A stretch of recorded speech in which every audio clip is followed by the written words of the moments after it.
Tonight, the president of the OECS Bar Association says, as unfortunate as it sounds, there is no legal redress for families of women killed by two mentally unsound men who have been awarded millions by the court.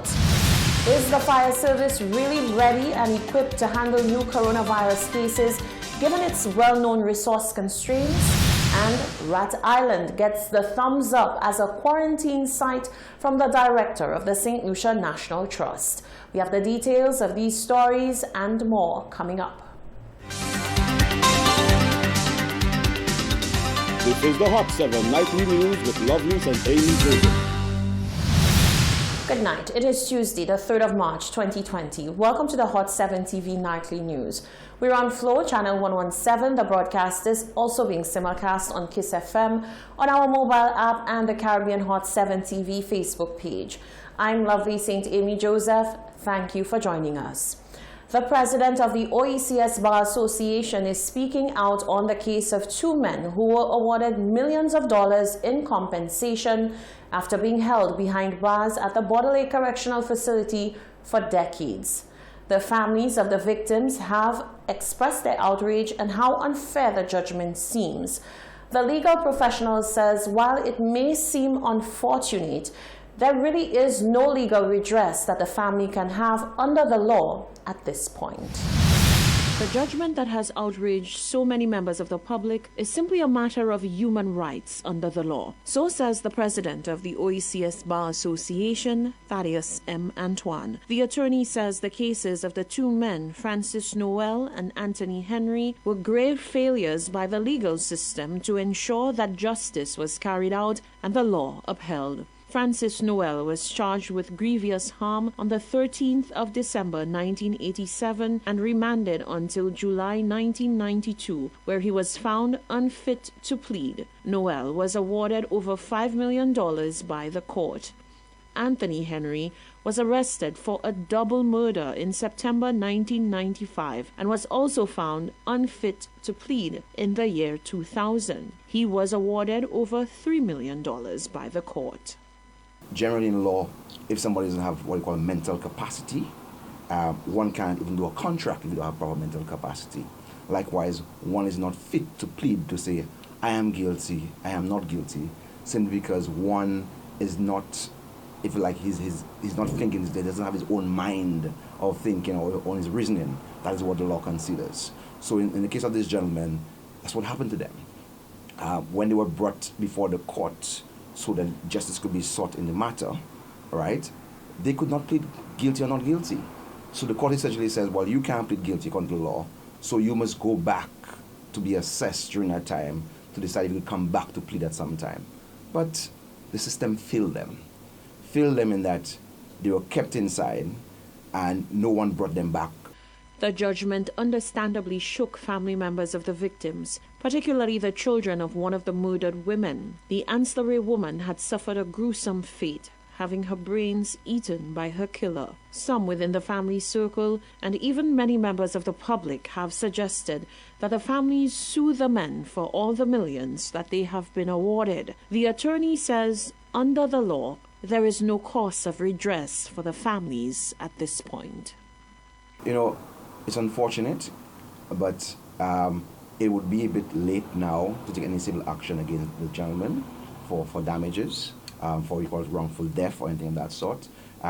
One, they've not been convicted of any crime, and they're on the cloud of mental insanity. And further, there's a time period for taking any civil action, and civil action of that sort would have been time-barred. I would say the most 3 to 6 years would have been. So it's way gone past that time. So any action that the family would try to take at this stage would be resisted by any lawyer really, on the basis that the time has passed where you could take a civil action against the gentleman. Antoine says the legal system has to work for everyone. He underscores that the rights of the accused cannot be forfeited in favor of victims' rights, even when one is accused of heinous crimes. He says the legal system had a duty to ensure that given the particular circumstances with mental incompetence, that the proper legal channels were pursued. St. Lucia and the rest of the Caribbean region continue to monitor the global developments of COVID-19.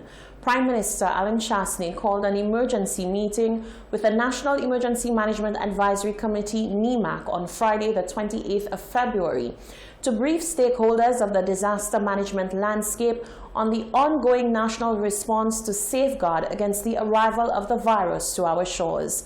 As we hear from GIS's Lisa Joseph, the government is making every resource available to protect the nation, including considering commissioning the Owen King EU Hospital ahead of schedule. Representatives from the private and public sectors attended the briefing on the government's response plan for the coronavirus, now referred to as COVID-19. Prime Minister Honorable Alan Chastanet, who chairs the National Emergency Management Advisory Committee, NEMAC, told stakeholders that COVID-19 has forced governments the world over to make tough decisions as the virus tests the capacity of countries to deal with the outbreak. For countries like St. Lucia with limited financial resources, funding the management of the coronavirus is costly, from purchasing personal protective equipment like face masks and gloves, which have seen tremendous increase in pricing, to creating quarantine areas and hospital bed space to accommodate hundreds or even thousands of patients at a time. Nonetheless, Prime Minister Honorable Alan Chastanet says government is leaving no stone unturned in beefing up St. Lucia's capacity for any eventuality. We do not have the ability to be able to test for corona currently on the island. I've given the CMO and the Ministry of Health the green light to proceed to be able to bring equipment here that we can do that. And there's two types, if I'm not mistaken. One is we can probably get some stuff in immediately where we can do singular testing, and then obviously a machine in which we can do the processing on bigger numbers. So I think we're attempting to be able to do both things at this point. Honorable Chastanet informed that on Monday, March 2nd, 2020, the Cabinet of Ministers would be discussing advancing the commissioning date of the Owen King EU Hospital in order to free up Victoria Hospital for use as a respiratory center for COVID-19. Additionally, all necessary support is being given to frontline workers, namely nurses, fire service personnel, and police officers. Is to make sure that we give them and equip them with the things to give them the confidence to be able to do their job. And one is to explain to them what their potential exposure is and how we're going to facilitate it.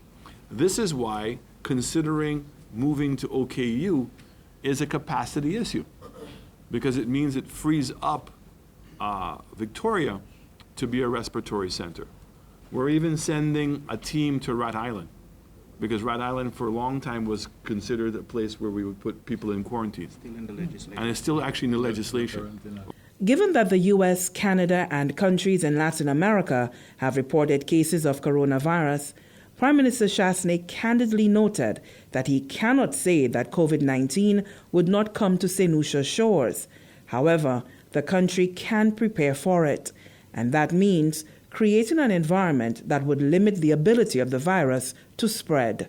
The cruise industry is reeling, and they're reeling because there's just not a consistency. So in fact, we're having a phone conversation today specifically with them as a region in terms of how we can address some of the difficult decisions that we're having to be made, and what we can do to minimize the risk on the ships in order for the countries to be able to facilitate the arrivals of those ships on a more regular basis.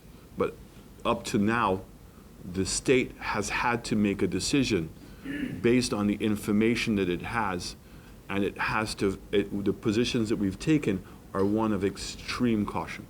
Several agencies and governmental organizations have already mobilized to create a COVID-19 coordination committee. The National Health Security Committee has also been activated. From the Government Information Service, Lisa Joseph reports in. The consideration of Rat Island as a quarantine zone for new coronavirus or COVID-19 has received the backing of Executive Director of the St. Lucia National Trust, Bishnu Tulsi. Susie says he hopes the preparations and operations will be done in a way that will not necessarily affect Rat Island itself, the flora and fauna, and the endangered St. Lucian whiptail lizard. In the past, Rat Island was used as a quarantine zone for people with ailments like scarlet fever and smallpox. The St. Lucia Fire Service is confident that its personnel are ready to deal with any suspected cases of new coronavirus. As part of national health protocols for new coronavirus, the St. Lucia Fire Service has received training to deal with handling any possible cases of the virus. Acting Divisional Officer attached to the Fire Service headquarters, Jermaine William, says the training has been intensive and comprehensive. He states further that he is confident that all personnel are sufficiently ready to deal with the epidemic if and when it reaches our borders. From the moment we were alerted of the possible pandemic, the department has put all measures in place to deal with it. So currently we have ongoing our in-house sensitization and training in terms of dealing with the virus, putting all our protocols in place. We have actually had in-house training where officers continuously don and doff the PPE, the protective equipment, so that we basically instill a situation where officers are calm and can deal with the possible corona outbreak. But the fire service has conceded on multiple occasions that it has to deal with resource constraints on a daily basis. So it begs the question, how will the fire service handle fires and other emergencies and the spread of new coronavirus if and when it is confirmed and begins to spread? We are cognizant of that fact, being short of resources, so we are putting measures in place. Obviously, you will appreciate that I cannot divulge all of those plans. However, we are putting those measures in place. The two that are being outlined, is it one enough? One enough and one in the south. The instances of persons being infected with the actual coronavirus is not a dire emergency. So, I mean, the ambulance can afford to travel a little distance to the person. Anywhere in St. Lucia, we're not more than an hour away. The fire service is continuing to receive training, and orientation is set to commence for officers who are on leave the moment they return to work. The national plan for dealing with new coronavirus has also been disseminated to all fire officers. An emergency meeting was convened on Sunday, the 1st of March 2020 by Prime Minister Mia Mottley of Barbados, current chair of the Caribbean Community CARICOM heads of government. They spoke on a regional approach to the unfolding COVID-19 or new coronavirus. The meeting was attended by the Prime Ministers and Ministers of Health of member states. Dr. Carissa Etienne, who is the director of the Pan American Health Organization, PAHO, joined the meeting to update the grouping on the unfolding global situation. The Caribbean Public Health Agency, CARPHA, led the discussion on regional protocols, and other regional entities, including CIDEMA and IMPACTS, were engaged. It was advised that people take the usual precautions they would take for the flu, including washing hands regularly with soap and water, covering your cough and sneeze, and avoiding interaction with others when sick. In addition, persons with underlying chronic diseases are recommended to ensure that their diseases are well controlled and that they have adequate medication and needed supplies. The Minister of Health of Antigua, Malwin Joseph, is the current chair of the CARICOM Council of Health Ministers, and he stressed the need for countries to continue to build national and regional capacity to detect, contain, and manage the virus. This is the Hot 7 TV Nightly News. Still to come, the former Vice President of the St. Lucia Medical and Dental Association continues to express concern about what he says is a lack of information about what exactly the Health Ministry has in place to deal with new coronavirus. The CCC and NWU have differing views on the impasse that saw CCC sanitation workers downing their tools. And we have the excitement of Castries Comprehensive School Sports. That and more coming up after the break.